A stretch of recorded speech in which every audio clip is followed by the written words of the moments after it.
Welcome to the post-Snyder era. This era was really interesting because it was unknown what the DCEU would look like after Zack Snyder left, especially considering the subpar Justice League film. I'm only including the next 4 movies in this era simply because I think the movie after these 4 starts the fall of the DCEU. So let's get to it.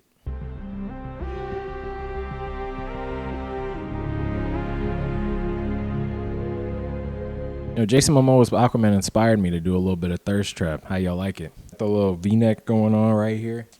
It doesn't really look like a V-neck because it's a size too small, but hold on. What if I spiced it up? Hold on. Yeah. What y'all think of that? Aquaman is definitely one of the high points of the DCEU. Not only did it crack $1 billion, which no other movie did, it was also a pretty good movie. I remember this movie the most for its top-tier action. That was something that was made clear immediately in the movie, and it never disappointed. It's really interesting because a lot of shots are framed like they're one-shots, even if they clearly aren't because they use some type of visual effects. There's a kind of grit in each powerful move that Arthur performs that just emphasizes how strong he really is when he's hitting people. And on top of that, the camera work combined with the visual effects allows for action scenes to never seem boring. In most of the fights during this movie, the camera rotates around a center axis point. So instead of there being a million cuts during the battle, some of these fight scenes are actually one take. And then ones that aren't one take, they use special effects to make it look like they're one take. Fight scenes that are one take always look better than fight scenes that use a bunch of cuts. That's just how it is. The best choreographed fights and the most praised fights usually don't have that many cuts, or the parts of the fight scenes that are praised the most or that people love the most are the ones where there are little to no cuts. This movie is full of that, so it's great. And the filming and direction in general just feels like James Wan had a vision and he went out and he created that vision for this movie. Everything looks beautiful in this movie. Damn, my AC just turned on. Everything looks beautiful in this movie. And the story is pretty basic, so I'm not going to focus too hard on it simply because there's not much to pick apart about it. But I'm just going to give my points on different things that I saw during the movie. So Orm kills the king of the fishermen, and he tells the daughter to ready the troops, as if she would actually just start following him and becoming an ally. That's the crazy part to me, because I know if I just watched my father get murdered by some dude that looked like Orm, oh, I swear I would go out fighting. Orm will probably beat my ass, but I'd at least go out fighting. I'm not joining his side. And maybe she felt a little bit of pressure to join him, but I'd be too mad, I swear. Black Manta is on mega hater energy in this movie, and he looks dope as hell doing it. It sucks we don't see him that much in this film, but he's good in the parts that he is. He's very good. And Mara is awesome in this movie. Not only does she look good, but she also fights good. Or fights well. She fights well. Her ability to control liquids in any space is really overpowered. And there's this one scene during the movie that I just thought showed that all too well. When Black Manta attacked Mara and Arthur, she was getting chased by some Atlantean soldiers, and she fell into a wine cellar, and she basically controlled all of the wine in the shop, and she formed the wine into little blades that she sent out and pierced the Atlantean soldiers with. And I thought that was awesome as shit. That's one thing that this movie did really well, was it made sure the heroes looked like badasses when they fought, and that's just great. And the final battle at the end was really epic. It wasn't one of those all CGI battles that kind of looked soulless and a little lazy. This one was actually really entertaining to watch. And I think that was because the scene was choreographed really well. And to be fair, it was a very simple plot. The whole plot was, your brother, the king, is bad. Let's go on a journey across the world to find the lost trident. All right, we got the trident. We fixed everything. That was it. There was no deeper meaning to the movie. It was basically just Arthur learning to be a hero. He kind of already was that in the Justice League movie. But I think the charm and soul put into every other facet of this movie makes up for a simple plot line. So yeah, that's literally all I have to say about Aquaman. I don't have much to nitpick about it. I just really enjoyed the movie. Aquaman's getting put in A tier.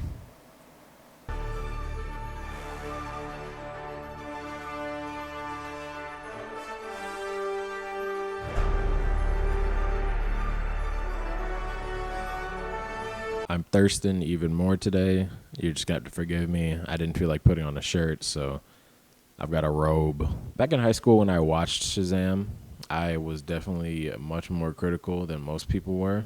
I don't think I was really happy with the tone of the movie and the non-seriousness of some of it.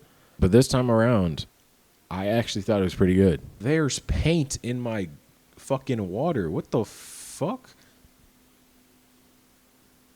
Yo, what the?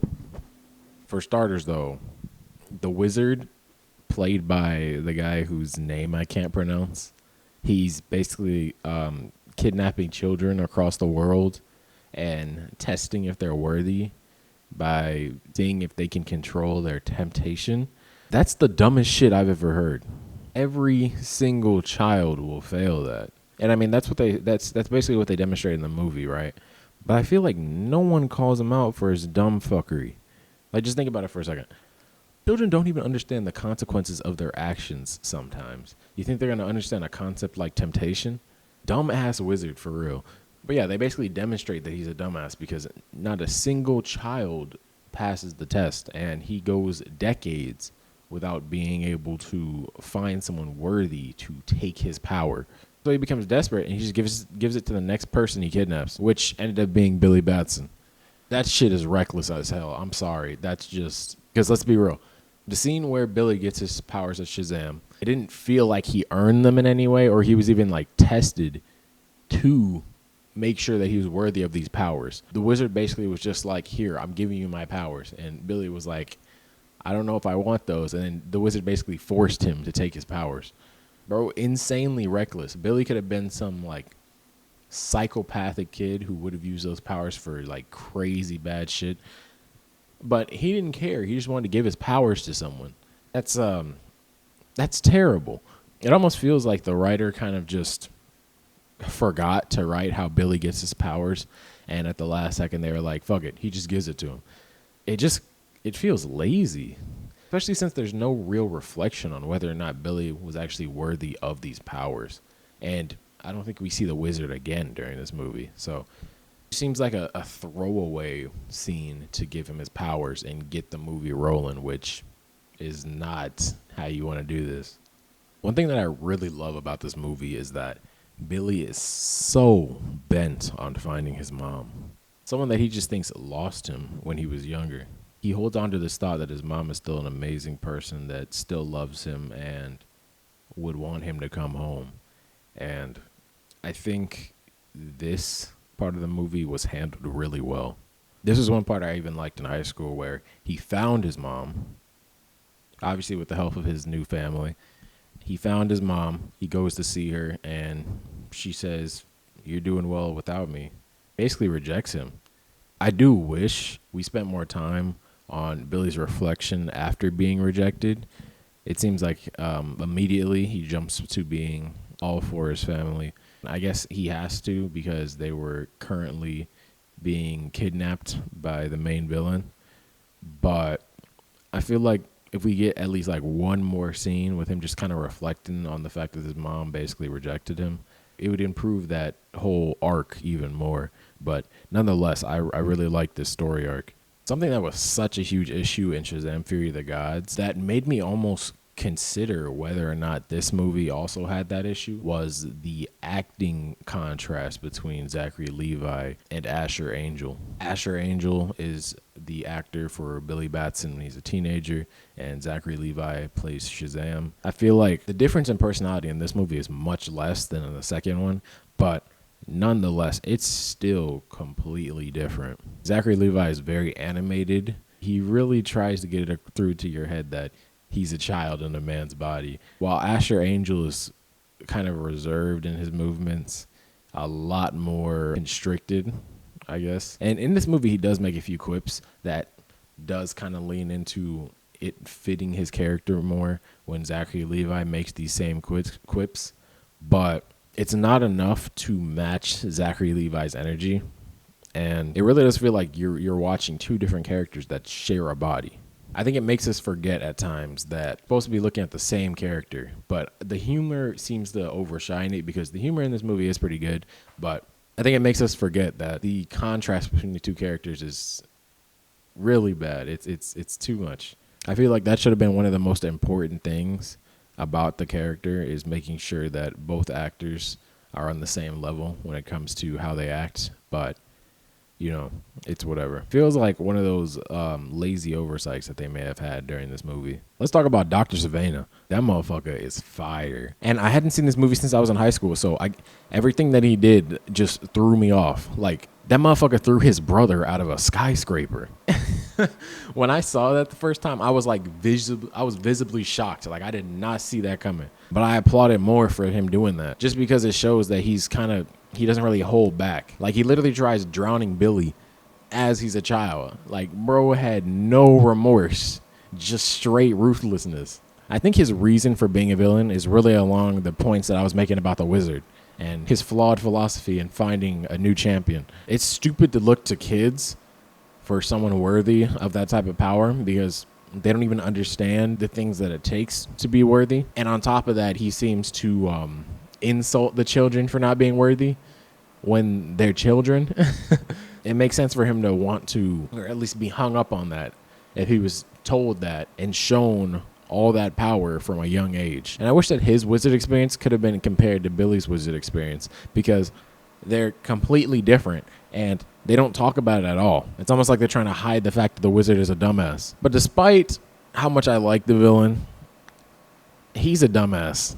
He's kind of stupid. He talks a lot. He allows children to outsmart him. Like when he's telling Billy to give him his powers and he's like holding on to the staff. This is like right at the end of the movie. And Billy grabs onto the staff. I'm sitting there like, okay, he better have like a good grip on it. He didn't. Billy just like easily takes that shit away and boom, problem solved. He's too dumb for his own good. I'm not going to comment much on the action because that clearly wasn't the main point of this movie. It's not great. Like when Shazam and Dr. Savannah are in the air, it's not very engaging to watch those scenes, but most fights on the ground were actually pretty decent. Yeah, all around, this movie's pretty solid. I definitely enjoyed it a lot more than I did in high school. It's just a feel-good movie. Not every movie needs to be serious or deep. This is just a feel-good movie, and it does a really good job at that. Shazam is getting a B tier, right ahead of Wonder Woman.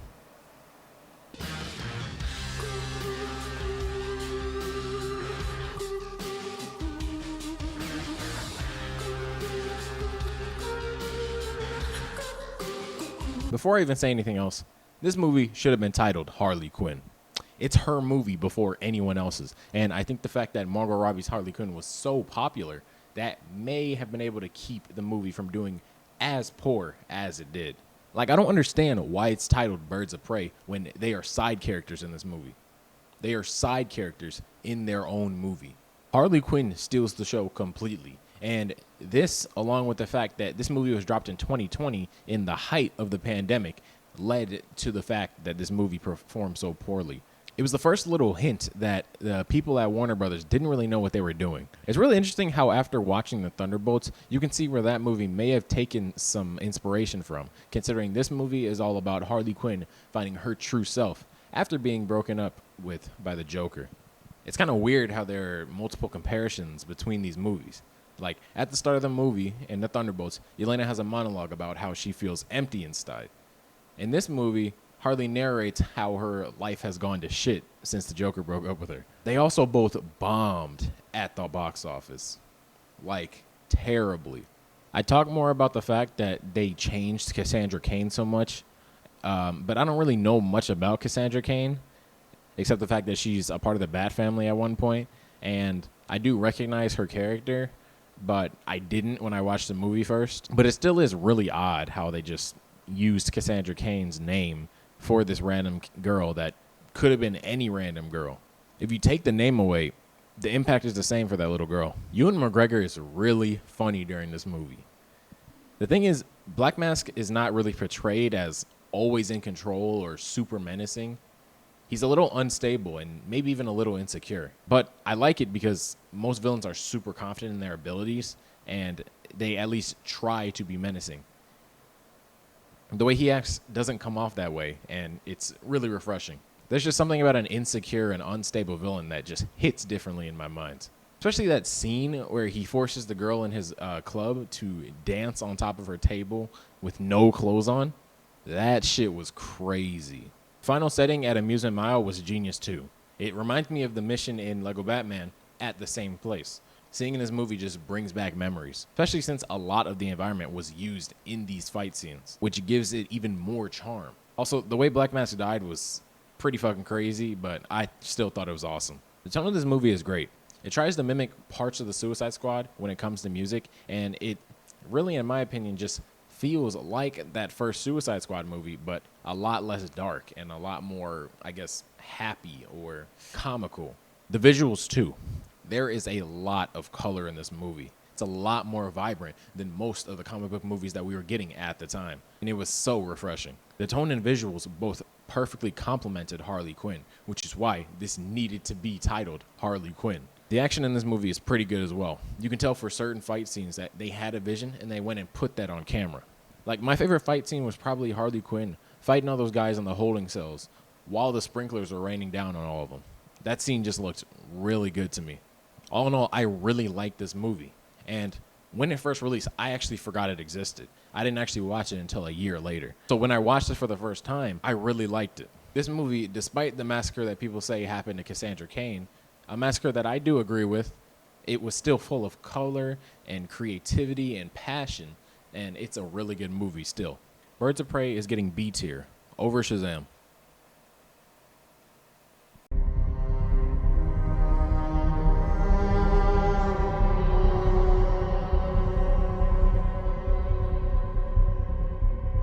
This movie, in my opinion, just feels completely different compared to the first one, and it's a little weird. I guess it's because, 1980s, but I don't really know anything about the 1980s besides Ronald Reagan and Curtis Blow, so I can't really say too much about the vibe. So Steve Trevor comes back to life, and his inclusion is not only unnecessary, but it keeps Wonder Woman from being able to separate from a man. Strong and independent woman is still tied down by a man. And this actually reminds me of how in older Wonder Woman comics, one of her weaknesses was if she was bound by men, which is just, that's crazy. That's funny. That is funny to look back on, but like, it's just such a weird weakness. And I feel like bringing Steve Trevor back here, I guess, reinforces a similar idea. And like, I love Steve Trevor, but bringing him back to life takes away the nobility of his death in the first movie. Here's something funny. Until Pedro Pascal was announced as Mr. Fantastic, I did not know that he was Maxwell Lord in this movie. And I'd seen this movie before Fantastic Four was announced. I just didn't recognize him. And he's cool in this movie. He's not insanely unrealistic. He just wants to be on top of the world to impress his son. And it seems prove others wrong that have like bullied him in the past. So he's cool. One weird thing that I noticed is that sometimes, I guess, Pedro Pascal would forget that he was playing an American character and an accent would slip out in certain scenes. And I'm sitting there like, why are you talking differently? And I don't know why no one pointed this out to him while they were filming. It's very obvious. But yeah, Maxwell Lord is cool. I still don't understand how you forget that your sun exists as you're like allowing nuclear weapons to launch everywhere, but whatever. Cheetah is kind of weird. Her being an outcast and wanting to be just like Diana makes sense simply because she's overlooked by everyone and she sees Diana as this perfect woman. And her going overboard when she has all this power makes sense as well. But I don't really get the I want to be unlike anyone else line. Maybe it's because she still, even with all this power, with her feeling like she's the perfect woman, she still doesn't fit in with anyone. I guess that makes sense. But her specifically turning into a furry, that's a little odd. Like, obviously, she has to become Cheetah, but I don't know. That was just weird and random. I hope it's not only me that thinks this, but Wonder Woman looks weirdly out of place during this whole movie. I think it has something to do with the blue and red that are on her armor. They seem to be like too blue or too red, if that even makes sense. And she sticks out like a sore thumb. The action's also like really weird. Like, she swings around with her lasso like she's Spider-Man, which I guess is all right. But there's also moments where she's just basically flies like high up into the air to land somewhere else. And it's so out of place considering her other two appearances have been so grounded. And I get it. Those two appearances were under Snyder, but you're using the same actress. this creates a lot of consistency issues. Like, it's really hard to look at this character and consider it the same Wonder Woman that was in that first movie, even though it's clearly a sequel to that movie, because she's so different. Also, she's way more powerful in this movie than in the Justice League movie, which really pisses me off because, I mean, I'm not really mad at how powerful she is in this movie. I'm mad that they had to make this movie in the past, basically creating holes in how powerful she is. Because Wonder Woman in Wonder Woman 84 would have dogged the fuck out of Steppenwolf. Let's just be clear. I don't know why they didn't just want to make a modern day movie with her to continue pushing the overall plot of the universe forward. Last thing, she needs her sword. I like how they used the lasso of truth during this movie. The action was still pretty decently entertaining, but adding her sword here would have made the action even better, in my opinion. It would have just diversified some of the moves she could have done when she was fighting. But if we look past that, the movie is all right. There's a lot of charm to this movie, a lot of color, which, you know, I'm a sucker for, and the action's pretty entertaining. The ending definitely could have been executed a little better. I like the idea of the monkey's paw and how getting exactly what you want can take a toll on you, but it definitely could have been executed a little better. Wonder Woman 84 is getting C tier, just above Justice League. So yeah, that's the post-Snyder era. This short era had some hits. Aquaman was good. Birds of Prey was also pretty good, despite it being released during the worst time in the world to release a movie. Shazam was solid, and Wonder Woman 84 was also okay. Honestly, this era and the start of the next era feel like the peak of the DCEU. This was the DCEU at its best, and it kind of sucks that it couldn't stay at this level. But stay tuned, because my final video on the fall of the DCEU will be coming soon. And as always, thanks for watching, and see you next time.